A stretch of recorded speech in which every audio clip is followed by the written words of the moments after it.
Donc je suis enseignante de PS à Nantes. Voilà, donc j'enseigne en collège, lycée, à l'université et à Polytechnique aussi dans les grandes écoles. Alors ça m'a toujours passionnée en fait tout ce qui touchait aux neurosciences, voilà, au cerveau en général. Et puis j'ai été à la conférence au Salon Zen et Bio. J'ai rencontré Dan et du coup suite à ça je l'ai écouté pendant des conférences qu'il a fait là-bas et puis ça m'a passionnée donc je me suis dit je me lance. Alors je me suis dit tout d'abord que ça devait être bénéfique pour moi dans le sport. Donc c'était plutôt pour le développement personnel au départ. Et puis au fur et à mesure, je me suis rendu compte de l'impact que l'hypnose pouvait avoir sur le psychologique des gens en fait, tout simplement pour les aider à avancer, pour les aider à prendre conscience de certaines blessures qu'ils avaient par exemple, pour leur permettre d'évoluer et d'améliorer leur quotidien. Et puis après dans le domaine sportif, c'est vrai que moi, étant donné que je fais de la boxe, et je rencontre beaucoup d'athlètes. Je pense que ça leur permet également d'améliorer leurs compétences, d'améliorer leur capacité physique, et puis tout ce qui touche à la confiance en soi, à la détermination, à la motivation, etc. etc.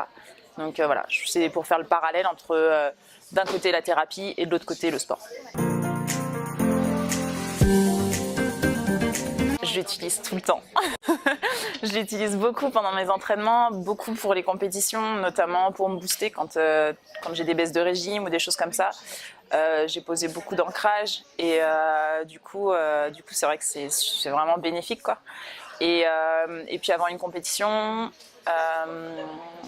pour visualiser des objectifs et les réaliser, etc., etc. Donc ouais, je l'utilise beaucoup dans le sport. Ouais.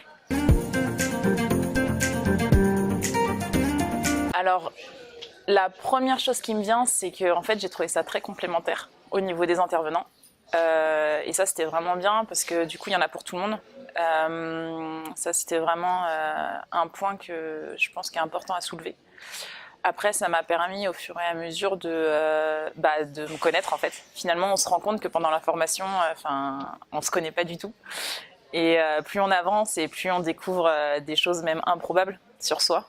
Voilà, c'était surtout ça en fait, ces deux points. Après, moi ça m'a permis d'être beaucoup plus en confiance qu'avant et de savoir où je voulais aller, ce que je voulais faire vraiment et oser réaliser en fait tous mes objectifs et sans douter en fait, surtout voilà, sans douter, ouais. Alors en fait je vais travailler sur deux axes. Le premier, c'est sportif parce qu'on m'a donné une opportunité, on m'a offert une opportunité du coup dans un club de foot de Ligue 1 pour préparer mentalement les joueurs. Donc ça, c'est top. Et de l'autre côté, je voudrais travailler en tant qu'hypnothérapeute en libéral.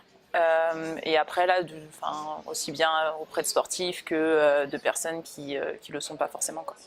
Donc voilà.